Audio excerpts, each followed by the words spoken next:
भगवति सात्वत पुंगवे विभूमि इतिमति रूप कल्पिता वितृष्णा भगवति सात्वत पुंगवे विभूमि स्वसुखमुपगते क्वचिद् विहर्तुं प्रकृतिमुपेयुष यद्भव प्रवाहः स्वपति सकवचो निशम्य मध्ये निज परयोर्बलरन्ध्रे निवेश्य चितवती परसे करायुर्ना चितवती पार्थ सतेर अस्तु मास्तु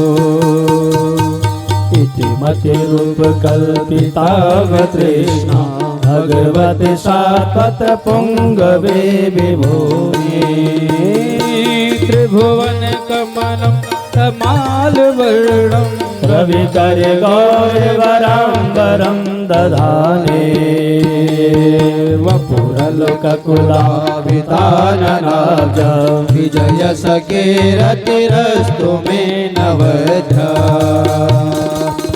मति रूप कल्पिता तृष्णा भगवति सात्वत पुंगवे विभूमि।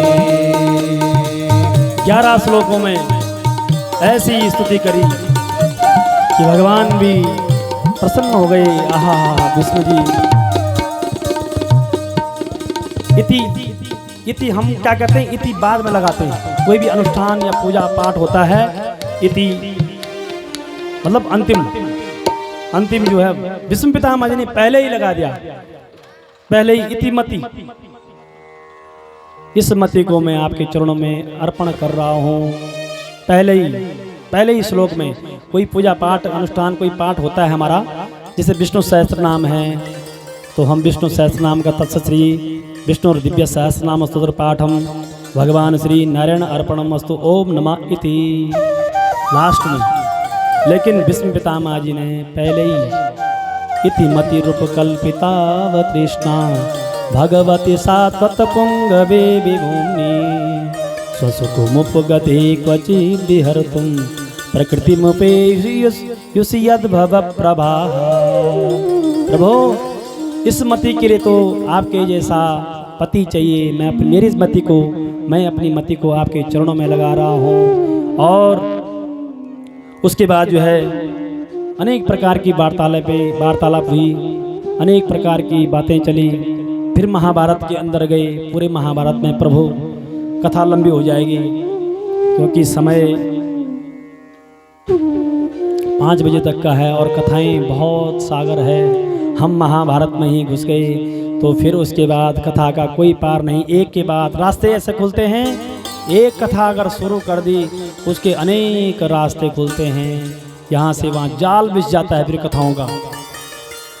इसलिए 11 श्लोक में विष्णु पितामह ने स्तुति करी और उसके बाद प्राण त्याग दिए और प्रार्थना करी। दे अंत काले तुम सामने हो, मुरली बजाते मन को लुभाते। देहांत काले तुम सामने हो, मुरली बजाते मन को लुभाते। गाता यही मैं तन नाथ त्यागूं, गाता यही मैं तन नाथ त्यागूं। गोविंद दामोदर माधवेति श्री कृष्ण गोविंद हरे मुरारे। हे नाथ नारायण वासुदेवा श्री कृष्ण गोविंद हरे मुरारे। हे नाथ नारायण वासुदेवा। हे नाथ नारायण वासुदेवा। हे नाथ नारायण वासुदेवा। हे नाथ नारायण वासुदेवा। हे नाथ नारायण वासुदेवा। श्री कृष्ण गोविंद हरे मुरारे। हे नाथ नारायण वासुदेवा। और अपने प्राण द्वादशी के दिन माघ शुक्ल पक्ष द्वादशी तिथि में अपने प्राण त्याग दिए। बोलो विष्णु पितामह महाराज की, शंकर भगवान की, न पार्वती पते हर हर महादेव। अब जो है महाभारत का संपूर्ण युद्ध समापन हुआ। उसके बाद जो है भगवान ने कहा, पांडवों अब तुम राज्य करो आनंद के साथ, पूरा एक छत्र तुम्हारा राज्य है, अब तुम आराम से अपना राज्य करो और मैं अपनी द्वारिका को चलता हूँ। फिर चल पड़े भगवान, विदाई लिया, सबने विदा हुए और अपनी द्वारिका को चल पड़े। बीच में फिर धर्मराज युधिष्ठिर जी ने अर्जुन को कहा कि आप जो है भगवान से मिलने जाओ 6-7 महीने बाद, उनके हाल समाचार पूछो कैसे हैं। तो जब 6-7 महीने हो गए तो 6-7 महीने और हो गए, पूरा 14-15 महीने हो गए। युधिष्ठिर ने कहा, भीमसेन अर्जुन अभी तक नहीं आया, अर्जुन गया कहाँ? उसको तो 7 महीने का समय था, देर का था, लेकिन अभी तक नहीं आया। 14-15 महीने हो गए, अभी तक आया नहीं, कहाँ गया? युधिष्ठिर महाराज को अपशकुन होने लग गए। गाय जो है बछड़ों का दूध पी रही है, कौवे जो हैं ऊपर से सिर में बैठ रहे हैं, अनेक प्रकार के अपशकुन होने लगे।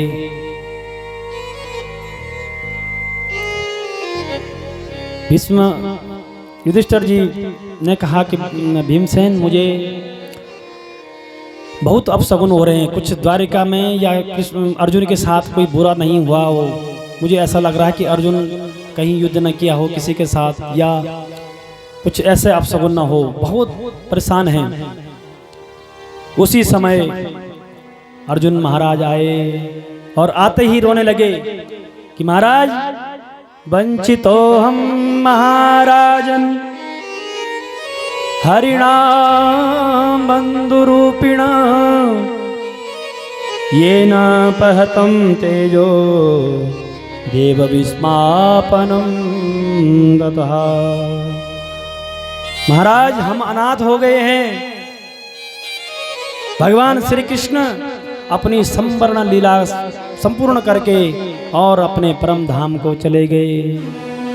बस जैसे ही जो है यह शब्द सुना, तुरंत कुंती मैया ने अपने प्राण त्याग दिए। भगवान के विरह में 2 ही ऐसे प्राणी हैं जिन्होंने भगवान के विरह में अपने प्राण त्यागे, एक माता कुंती और दूसरे महाराज दशरथ। दशरथ को भी जैसे पता लगा कि कल जो है राम मुझसे दूर हो जाएंगे, ओहो, तुरंत अपने जो है प्राण त्याग दिए। भगवान की विरह वेदना इतनी हुई, इतनी छटपटाहट हुई कि अब जो है प्राण बस निकल गए। राम राम कहे राम कहे, राम राम कहे राम, तन पर हरि रघुवीर विरह, राव गयो सुरधाम।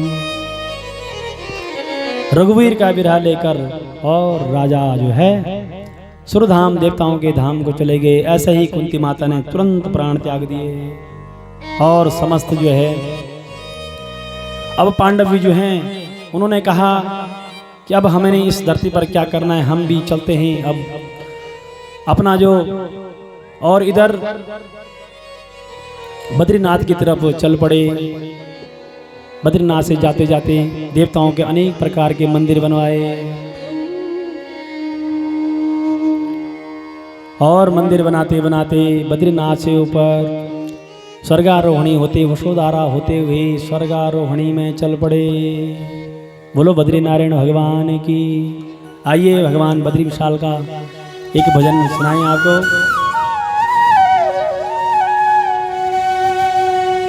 जय जय बद्री केदारा, जय जय बद्री केदारा, जय जय बद्री केदारा, जय जय बद्री केदारा। जय जय बद्री केदारा, जय जय बद्री केदारा। मुंड माही माल बस्योनी से गंगा थाल माँ, बगल माँ केदार बाबा धारी गंगा छाल माँ। मुंड माही माल बस्योनी से गंगा ताल माँ, बगल माँ केदार बाबा धारी गंगा छाल माँ। जय जय बद्री केदार बाबा की, उत्तराखंड धाम की। जय जय बद्री केदार बाबा की, उत्तराखंड धाम की। जय जय बद्री केदार बाबा की, उत्तराखंड धाम की। जय जय बद्री केदार बाबा की, उत्तराखंड धाम की। गाइए भाव से। समस्त पांडव स्वर्गारोहण की तरफ जा रहे हैं। भगवान बद्री विशाल का भवन निर्माण किया, केदारनाथ जी का निर्माण किया और मंदिर बनाते बनाते जो है स्वर्गारोहण से जो है आज धीरे धीरे करके अपने जो है स्वर्गलोक को चले गए। गाइए प्रेम से।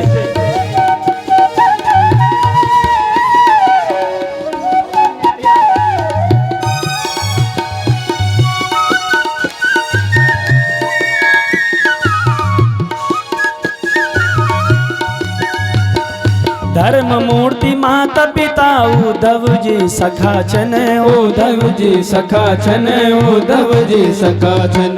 धर्म मूर्ति माता पिता उद्धव जी सखा छन, उद्धव जी सखा छन, उद्धव जी सखा छन। नारद व्यास और ऋषि गण, नारद व्यास और ऋषि गण, सब तुम्हारा दगड़ा छन, सब तुम्हारा दगड़ा छन। जय जय बद्री केदार बाबा की, उत्तराखंड धाम की। जय जय बद्री केदार बाबा की, उत्तराखंड धाम की। जय जय बद्री केदार बाबा की, उत्तराखंड धाम की। जय जय बद्री केदार धाम की, उत्तराखंड धाम की। सोना एक सिंहासन बैठा बर्फीला कैलाश माँ शिव, बर्फीला कैलाश माँ शिव, बर्फीला कैलाश माँ। ओ सोना एक सिंहासन बैठा बर्फीला कैलाश माँ शिव, बर्फीला कैलाश माँ शिव, बर्फीला कैलाश माँ। ये लक्ष्मी नारायण संग, लक्ष्मी नारायण संग, गौरा बाम अंग माँ, गौरा बाम अंग माँ। जय जय बद्री केदार बाबा की, उत्तराखंड धाम की। जय जय बद्री केदार धाम की, उत्तराखंड धाम की। जय जय बद्री केदार बाबा की, उत्तराखंड धाम की। बोलो बद्री विशाल भगवान की, शंकर भगवान की, गंगा मैया की, उत्तराखंड पावन धाम की। नमः पार्वती पते हर हर महादेव। अब जो है समस्त परिकर पांडव लेकर जो है अपने स्वर्गारोहण को गए। इधर सूत जी महाराज शौनक आदि को ऋषियों को कथा सुना रहे हैं। उन्होंने कहा महाराज आप तो पांडवों का वंश इसलिए सुना रहे थे कि भाई परीक्षित जो गर्भ में जिनकी भगवान ने रक्षा करी, जिनके लिए भगवान का अवतार हुआ था, वो उनकी कथा तो आप बीच में चट कर गए। वो कथा सुनाइए महाराज, इसलिए तो आप महाभारत में ले गए थे हमको, नहीं तो महाभारत में जाने का कोई मतलब नहीं था। सिर्फ एक परीक्षित की वजह से महाभारत की कथा सुनानी पड़ी, इतनी विस्तार कथा सुनानी